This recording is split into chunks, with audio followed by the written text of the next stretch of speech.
Welcome back to the 76 Capital Sports Leadership Show. My name is Wayne Kimmel, managing partner of 76 Capital and host of this podcast. My guest on this episode is Marc Reeves. You're going to love this episode. Marc is a global sports and entertainment executive with leadership roles spanning from IMG, the NFL, Nike, and currently Fever, the world's leading live entertainment discovery platform. He is also an investor and advisor to various sports properties, including Leeds United, Blue Crow Sports Group, and Echo Capital.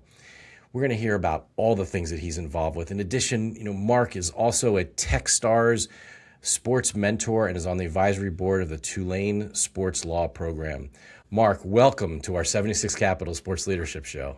Thank you, Wayne. It is a pleasure. I've been listening to a lot of the podcasts. I'm excited to dig into this with you. So thank you. Thank you. I'm so excited to have you on the show. I mean, Chad has for many, many years said incredible things about you. I'm so happy we got a chance to spend time together at Super Bowl this past year, as well as NBA All-Star in LA. It was great seeing you in both cities. And, so where in the world are you these days? I mean, Marc, you're all over the place. It is a very fair question, Wayne. Thank you. Currently in LA, but yes, managed to travel quite a bit. Fortunately, my roles have always almost been since, beginning of IMG, global roles. So I tend to find myself either in different cities or living in various cities across the board. But yes, currently in Los Angeles. Well, you've had this opportunity to work at some of the largest sports companies and get involved with them on a global scale. I mean, is this something that you thought you'd ever be involved with, or how did this whole journey happen? I wish I had the foresight, Wayne. But yes, I've been incredibly fortunate. Yeah, quickly, like a lot of people I feel like I talk to in the sports industry today, I was one of those people who was an athlete but not good enough to pursue a professional career. I was a tennis player, and coming from Toronto, Canada, one of the things I came upon, right, I realized that I was not going D1. I tried. They didn't really seem to think I had the skills, but was focused on D3 and came across a school in Kalamazoo, Michigan, Kalamazoo College, that has to be the only school in the country, if not the planet, that has a bigger tennis stadium than football stadium. And the reason why that is every year they host the junior nationals for boys, 16s and 18s. So if you go back to coming out of high school, pre-internet, the way that the agents recruited the athletes was by going there. I was like, okay, while they're recruiting the athletes, I'm going to recruit them. I'm going to get a job, be a sports agent. That's my thing. And I did, right? I mean, I was lucky enough, back in the day in Kalamazoo College, played tennis there, and I ended up getting a job. There were 3 big agencies, IMG, Advantage that morphed into Octagon, and then ProServ. And so I got a job at ProServ, was my first foray into kind of like very minor league tennis agency life, and realized that was not the path, because I didn't want my life to be controlled by 19-year-olds and running around the country focusing solely on them. So that was how I started my career. When I realized, Marc, before you leave that, yes. I mean, we hear that from a lot of agents, and some of which continue to go on and I guess in many ways carry the bags for those 19-year-olds, and then when they get older and take them along the way. But what was that like? I mean, actually, what are you really doing for an athlete when you're an agent? Oh, it's a great question. So this is what I learned, right? I mean, a lot of it, I had visions, I think like a lot of people, of like, oh, David Falk, right? You're doing Michael Jordan deals. And I tell people, everyone had Michael Jordan on their wall. I had David Falk, right? That was my vision. What you realize is that is such the 0.1% of what it is. What the job really is managing all the business and operation aspects of a player's life. And so in tennis, right, where even now only I think the top 150 or so are at a break-even basis, you're desperate to find ways to save money, to get them to tournaments where they can possibly win a couple rounds and find some endorsement deals. I mean, one of the ones we had the most fun with back in the day were the Jensen brothers, who were 2 rock and roll tennis brothers, right? And they would show up wearing jerseys, they would show up on motorcycles. We actually had a lot of fun. But the job for me was, all the maintenance for dealing with autographs, kind of like hotel rooms that had been busted up, like finding lost rental cars. And I looked at the people who are our age now and was like, wow, this is what they do all day, every day for 30 years. And I couldn't imagine that being my future, right? Even though getting to work at a tennis agent seemed like a glamorous ride. So then what happened next? So I came across the Tulane Sports Law Program. And again, remember pre-internet, right? This was not known that there were all these sports programs. So I was like, okay, people respect lawyers. I will do that. My parents will, gotta be like, okay with this path. So I went to Tulane Law and I showed up in New Orleans, having never been to New Orleans, didn't really know much about it. And it was like, oh, wow, this place is special. And so quickly, in starting law school, I realized that I wasn't put on this planet to be a lawyer. I think I like making things up more than I like knowing things.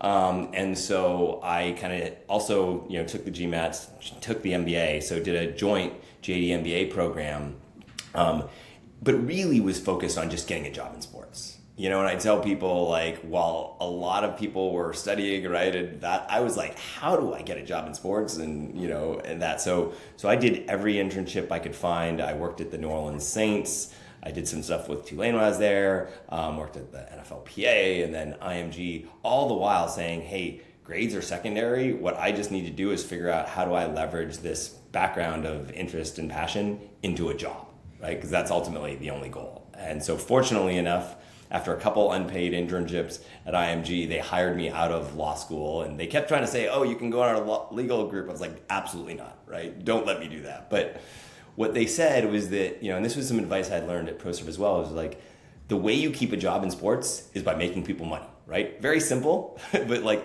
learn how to sell. So I had to learn how to sell. So my first jobs at IMG were very much at the base level of like, selling properties, selling athletes, selling sponsorships. In the beginning, you're just putting together presentations for the older salespeople. Then you kind of like get to fly on your own a little bit. And I carved a niche out. Most people at IMG at the time were focused on some of the big glamour things like golf and tennis. And I was able to authentically connect with some younger sports. So US Open is surfing we own. So I'd focus on doing deals with that, or things around some of our action sports athletes like Shaun White. And so really got some traction in a kind of different niche. And also, did a number of deals in the video game space as well, which really helped to set my career, at least at IMG, for a while. Fascinating. And then you were able to parlay that into working with the NFL? Yeah, I think the transition that happened was IMG, I was there for about half the time under Mark McCormick, which was a very entrepreneurial run company at the time. And then unfortunately Mark passed away and we were taken over by Forstman Little. Not that was unfortunate, that was phenomenal education. Because it had been, you do a deal and people are like, great, we did a deal, we made some money. Forstman Little came in and said, well, hold on, what's EBITDA on that deal? And where are we focusing on areas and things that I had to go back to all those MBA classes I took. I was like, oh, wow, different kind of business, but a different lens. Right. That time, IMG had wanted to grow the consulting side of the business. And so I was, kind of like challenged with growing consulting on the West Coast. And what you learned, if you sold a consulting deal, you also became a consultant, right? It's not like there was a differentiation. You're now a consultant. So we were quite fortunate. We won some amazing accounts, kind of the ones that come to mind. Kia Motors, if you look at the NBA, we initially designed that strategy for them to, help them improve their brand perception with the NBA. The quality hadn't been great. It had improved significantly, but consumers didn't realize that. So we built an NBA program that included elements like the performance awards. So now you've got like Kobe Bryant and LeBron James with Kia, right, changing the dynamic of that brand. So that was one of the fun ones. But the one that was most influential was we won Visa's global sponsorship business. So overnight, I became kind of like the head of this like Visa global kind of sponsorship agency business that was, they had the Olympics, they had the NFL, they had the Rugby World Cup, and we ended up working with them and acquiring the FIFA World Cup rights. And that set me on a path because all of a sudden my job is now completely global. I'm learning about different sports and set the trajectory for why I am now, an international man of mystery. So yeah. Well, So sorry, go ahead. Go ahead. No, I was going to say, I mean, it's so interesting to hear, being able to work with a brand that is global, that then, gives you that opportunity to really expand all the things that, just help you with your personal journey, right? And everything you've done because of that, because having a client like a Visa and being able to then go around the world with them. Yeah, no, and look, that was kind of the trigger, right? Having also worked with the NFL at times, when the NFL, and so this goes back to 2010, when the NFL decided to get serious about growing internationally, right? Because I'd had both experience on the U.S. side and the international side, I joined the NFL as the first ever international commercial director, and basically what that meant was grow the fan base internationally and monetize it, right? That was the brief, and it's funny, right? Day one, 2010, they're like, hey, we want to focus on building a fan base in the UK so that we could potentially put a team there between 2020 and 2022. Right? That was literally like the day one brief. And, and how do you attack that? Up until then, they had 5 markets of focus that were Canada, Mexico, UK, China, Japan, but no real organized strategy. It wasn't clear as to how we were going to actually grow a global business other than 5 markets that were of interest because they could be monetized. And so that was a lot of the work. So for 5-6 years, that's what I focused on. How do we do it? And one of the things, you learned, and the history I found was fascinating, but what people in these markets were real, authentic NFL fans when you talk to them. But what they wanted was the real thing. They didn't want has-beens or never will be's. They wanted the authentic product. And so that led to the idea of, driving more games than just a one-off game once a year in Wembley, right? Really making this there. It drove to, okay, we have to have fans care about a team. So that led to, hey, we're going to make one team, which at the time initially was the St. Louis Rams, interestingly, and then became the Jaguars because the Rams were sued by the city because they couldn't take home games away from St. Louis. But, how do you build that connectivity? And another thing that we really focused on was that if you follow soccer at all, if anyone here, pricing for tickets of professional sports in England is very different, right? You can really not get beyond 35 quid, pounds per game if you're talking a Premier League game right now. Whereas we were charging over £100 per ticket for the NFL. How do you do that? So you have to give people a great day out, right? So we really focused on, it doesn't matter, it's not as much what happens on the field. How do we give people a phenomenal day? So adding tailgate, adding music, adding events so that we really gave people a fantastic experience and they would, clamor for tickets. And ultimately that strategy, worked to build that fan base. And look, I mean, one of the big things I think across your whole career has really been this idea of being able to engage consumers, engage fans, right? And how have you been able to do that across all the things that you've done?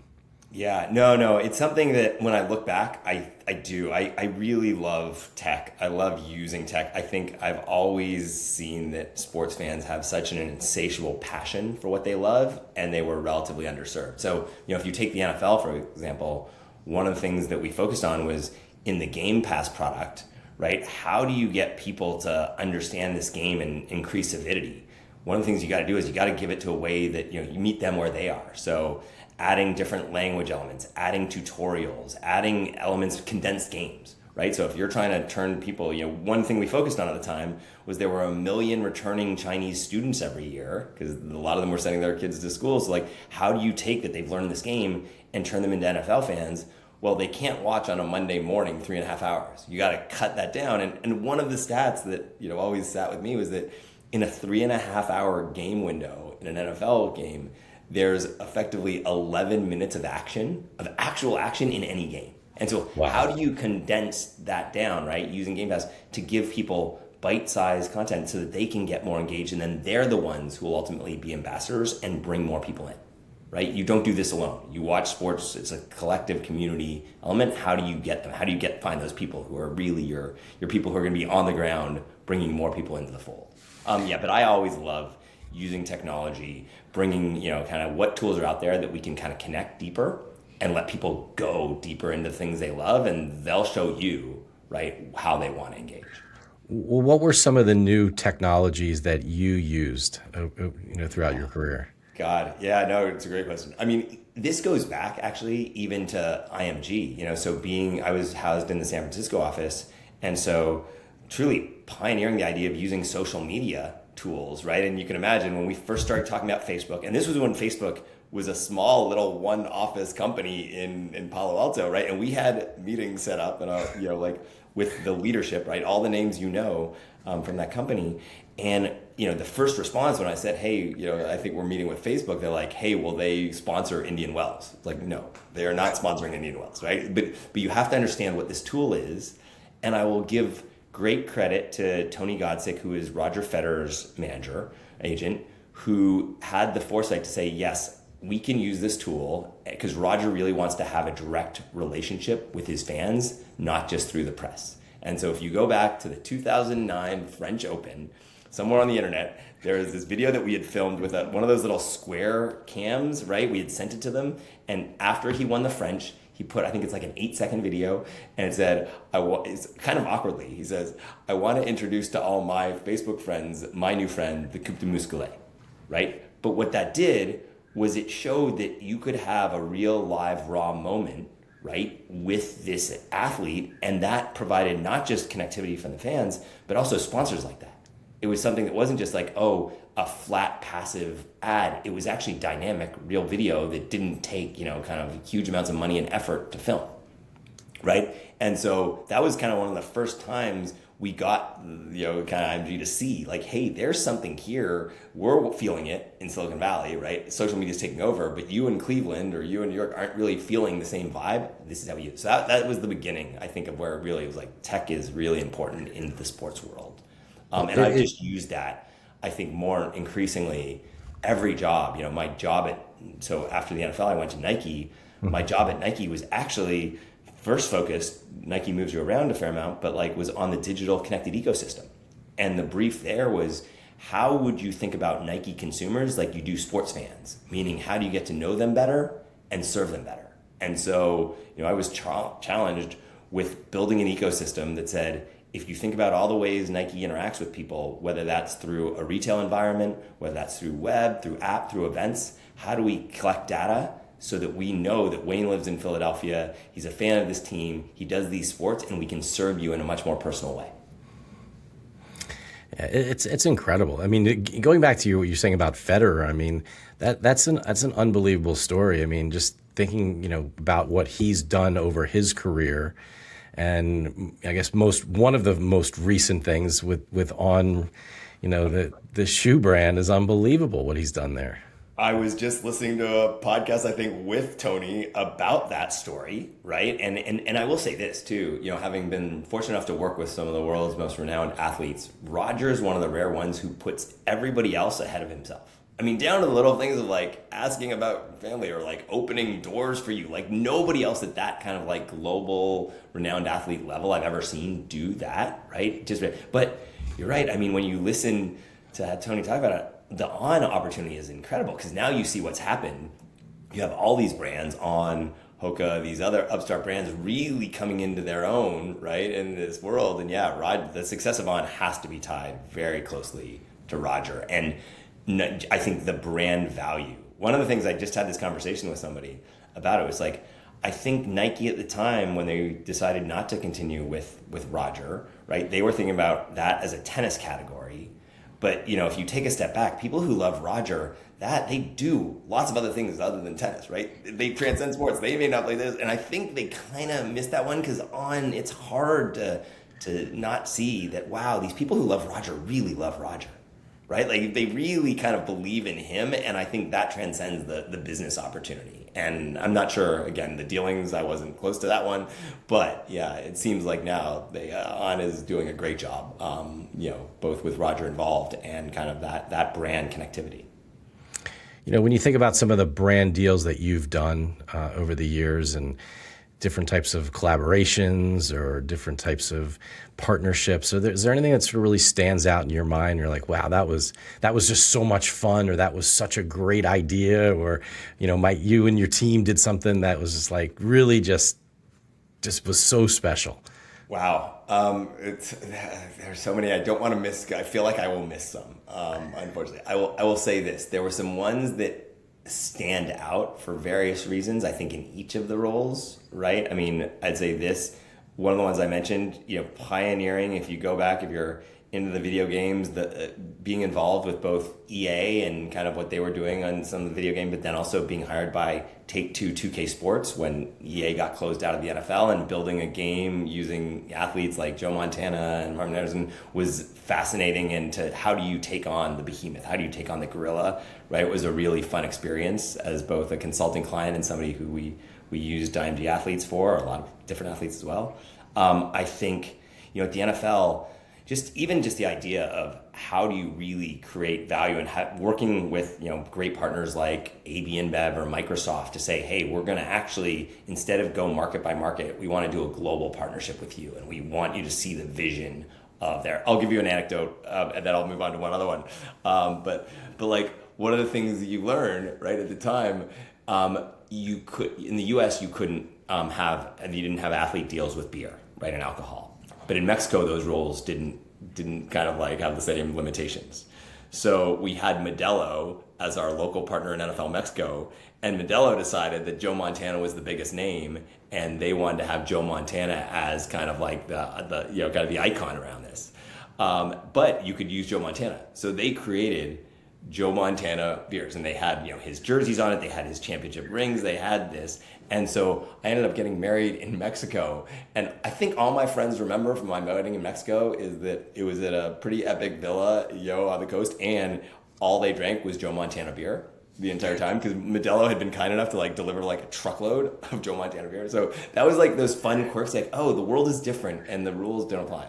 I think the other one, and I'd be remiss if I didn't say this, is being lucky enough to work on the Nike Dream Crazy campaign, which was the Colin Kaepernick campaign, right? And being closely involved in all of the elements of that. How do you dance around the NFL being kind of like one of the biggest partners of Nike, but standing up for what we believed was the right place with Colin, right? And launching that, and just the story behind that is just incredible. But those are the ones that immediately stick out, but there are probably so many more that I'm forgetting.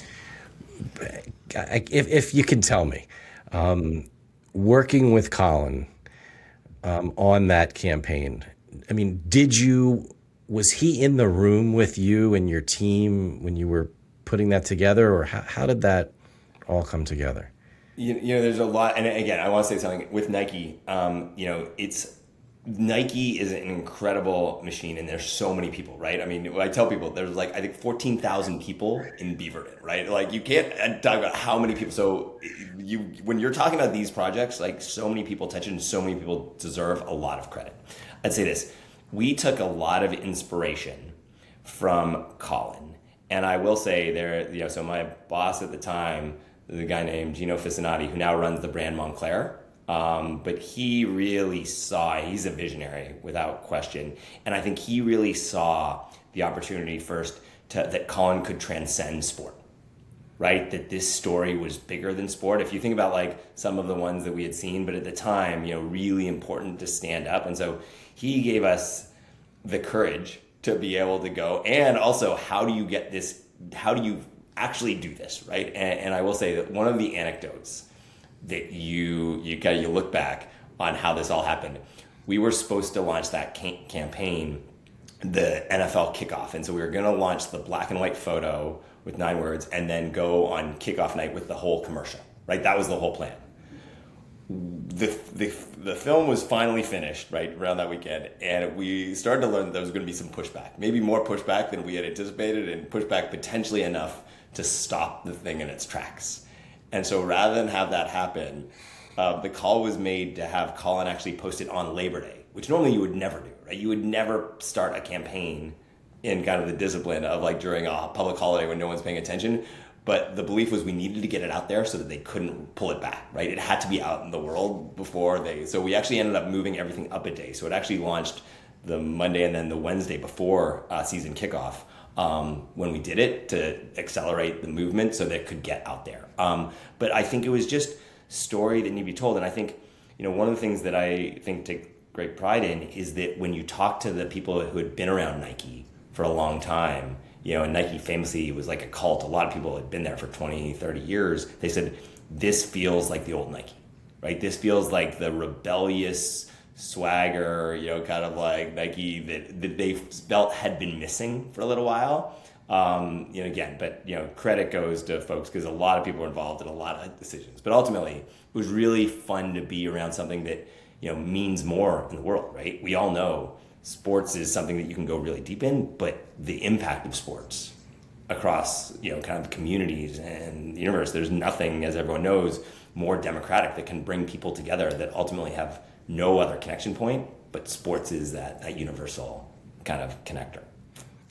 You've come from this, your whole career in sports, live entertainment, and now like really moving, not sort of saying out of sports, but sort of bringing in sports and other types of entertainment and other types of live entertainment into what you're doing at Fever.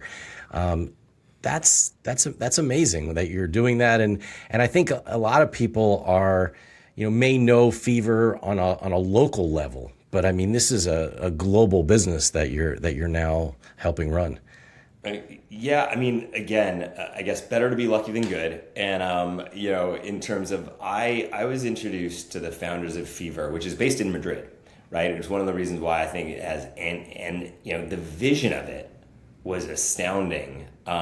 Basically, three founders who were from Spain but had been largely educated in America had asked the question, why hasn't somebody created the Netflix of live experiences, right? And by what they were meant by that is what Netflix does incredibly well is it watches what Wayne is watching. It says, hey, Wayne, based on all the data we can pick up on you, other people who look like Wayne also like these programs. And if we create this type of content, we're pretty confident you're also gonna like that.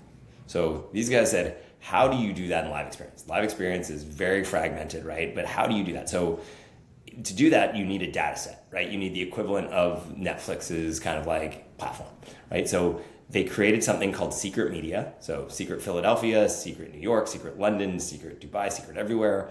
And what that is, it's a local discovery platform about cool things to do in your city. And in fact, 95% of that content isn't anything to do with Fever. It's just cool things, right? We have editorial teams who are like, oh, there's brunches, there's hikes, but where that makes sense to intersect, we do put in some things around it, but that's really just a massive data set that allows us to have the finger on our pulse on what people are interested in at the moment and where there's interesting correlations. So that's one piece. Secondarily, they said, hey, what live experience creators are usually good at is the live experience.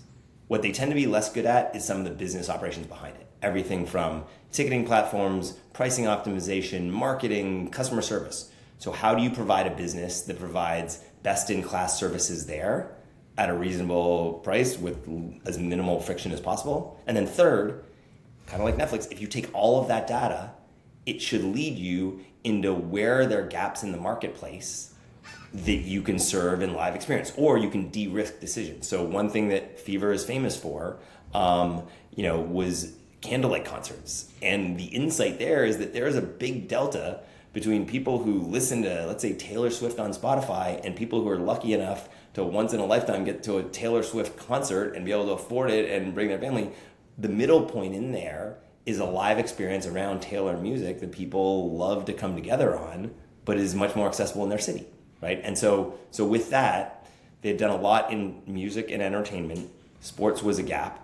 And so now, we focus on how do you authentically connect in the sports landscape? How do you have an offering that kind of connects with sports? And so now, kind of proud to say, I think the reach in sports is getting there. Partnerships with folks like Live Golf and SailGP and FC Barcelona, and just announced something with Baller League and Inter Miami, right, and Freedom Park. So now expanding into the sports realm, in a much bigger way. But the genius of the business was the core business acumen and the insight behind it.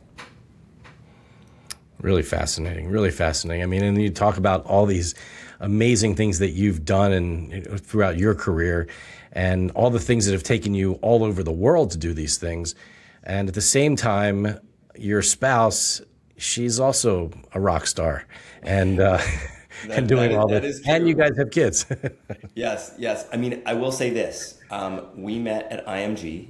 You always hire people who are smarter than you. And once upon I did, and then she figured out she was smarter than me, and she left, and she's an entrepreneur. And one of the things, she's now on her third company called Zillions AI, which is a brand platform, AI platform that allows brands and consumers to co-create things. But one of the things I'll say, and I guess you didn't realize at the time, but you got to work with amazing people at IMG Day. One of our dear friends, Kate Johnson, who runs kind of sports entertainment at Google now.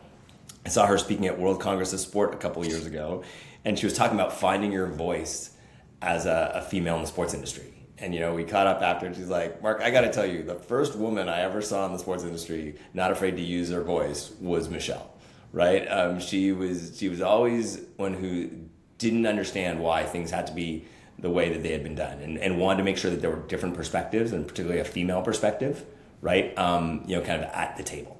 And so that's the thing. Yeah. So it's one of those things that you just kind of grow into, kind of like where you are, right? I don't think we have ever plotted the journey as, some people may know. I mean, my wife is Australian, from Brisbane, Australia. So during COVID, we went from Portland, right, to Brisbane, Australia, which, and I remember, the long journey there and reading the guidebook, like, oh, what do you do in Brisbane, right? Like these kinds of things, which is, and now fascinating because fast forward, the worlds are crazy, but the Olympics 2032 will be in Brisbane, Australia. And so if you think about the cities, you've gone from London to Rio to Tokyo to Paris to LA and then Brisbane. And I can tell you, having spent considerable amount of time in Brisbane, it is not like those other cities today. It has got a long way. It is going to be a very different type of games. But yeah, worlds colliding for sure. Well, we know who, during the Brisbane games, I know who to call, So.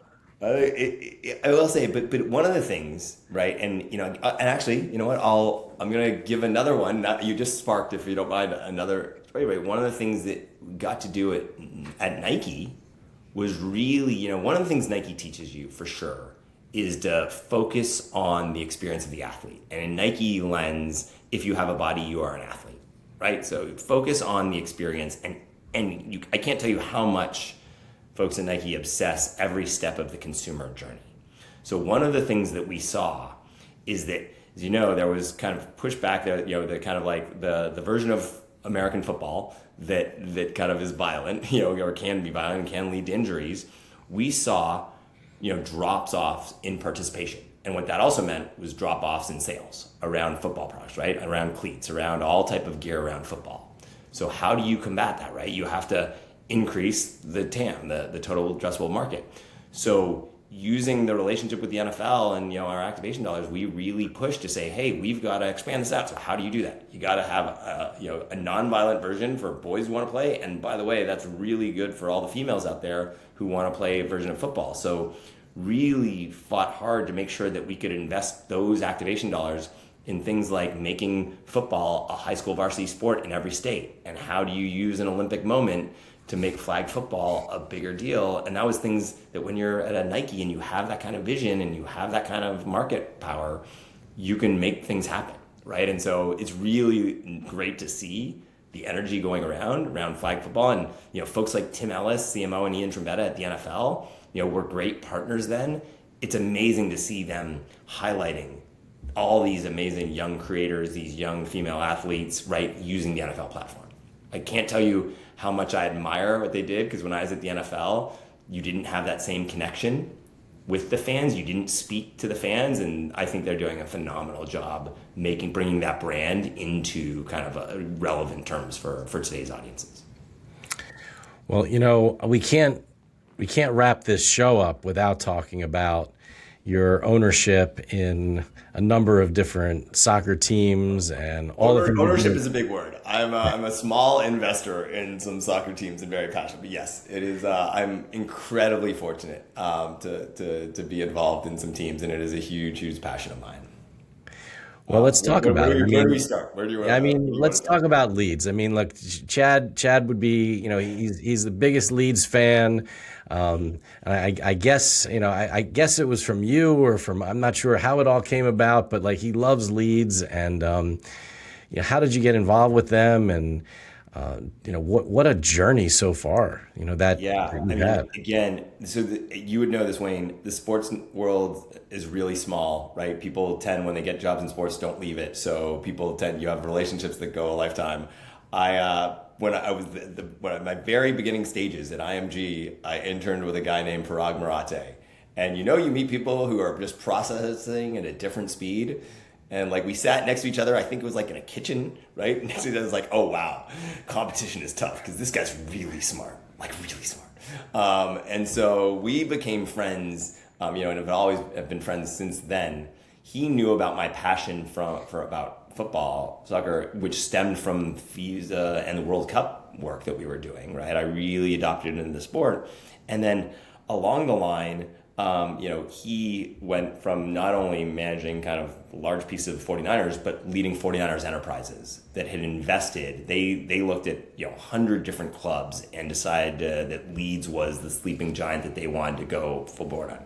And the quick story is that while my wife and kids initially were able to decamp to Brisbane, Australia during COVID, I had to wait for a while to get a visa. And so all of a sudden that meant I was doing my day job, right? But then I had time, nights and weekends, and had nothing to do and no one to talk to because this was COVID and you couldn't do anything, couldn't go anywhere. And so I ended up Zooming a lot of people and friends and just being like, can you talk to me? I just need somebody to talk to. One of those people was Parag, and we caught up, and Leeds had just gotten back to the Premier League for the first time in 16 years, right? And I was saying, hey, I've got some time. What do you think if I give some thought to how I think you can take this global brand, right? Almost the reverse of what I was doing at the NFL, where you're taking an American brand to the UK. How do you do the inverse, right? How do you take a UK brand and share that out with the globe? He's like, yeah, that'd be great. And so I did that work, and ultimately that led to him, inviting me to join the group, both as an investor and get my hands in how do you shape the future of the brand. And so that goes back to 2020, 2021.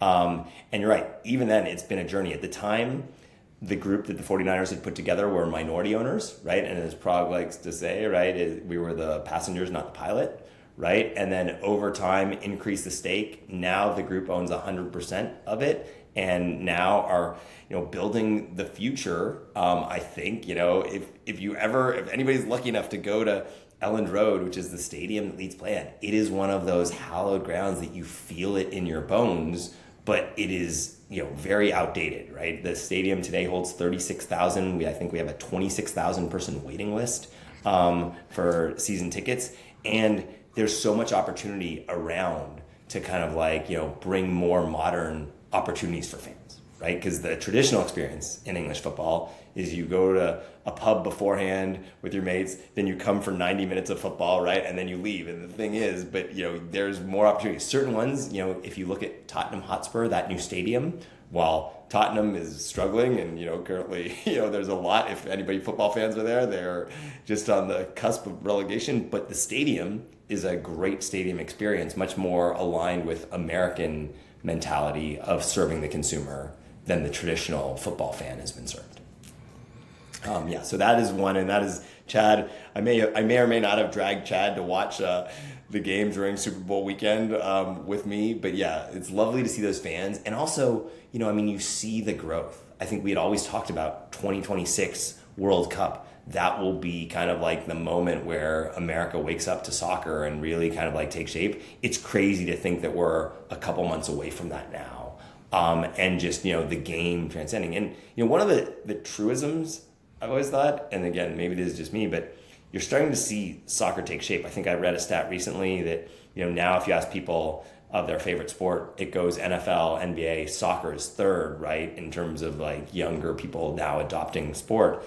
But, if you think about it, you kind of have to be built like an exceptional athlete to excel at sports like football or basketball, right? It's not just for soccer, if you have the drive and the determination, it doesn't necessarily mean you have to be, have a gene pool that is, kind of an outlier gene pool, right? And Messi is 5'8", I think, right? And so you look at this and you're like, wow, I think this opens up both for young boys and young girls who aspire. I think we're on the beginning of this wave where, just like the rest of the world, soccer will be a dominant sport in this country. And you think that's going to be because of the World Cup this summer, as part of all of this? As part of it, I just think, I mean, again, it is a great game when you take the time to learn it, right? I don't think we've had it, right? One of the things I always thought about was like, I think one of the reasons why American football has been so successful in the US is because you had a system where high school was on Fridays, college was on Saturdays, Sundays was NFL. You had this, like, half your week was almost taken up by football, and people got to know the sport and understand it. But, having spin the lens, if you're an international fan and you're trying to convince people to pay attention to this sport, right? It looks crazy. It looks like you've got 22 people on a field. Some are smashing into each other. Some are running a different way. Some are taking a ball. Then there's a whistle and they stop and they do it again. But then sometimes they kick it. Like, it's not intuitive. It's kind of like cricket, right? Soccer, when you actually take the time to understand that it's not just boring and it's 90 minutes of just like 0-0 and that's you can actually have a riveting game. It takes time to understand all of the nuance of it. But, the depth of it is fantastic. And one of the things I did when I was learning about football, I did a lot of reading.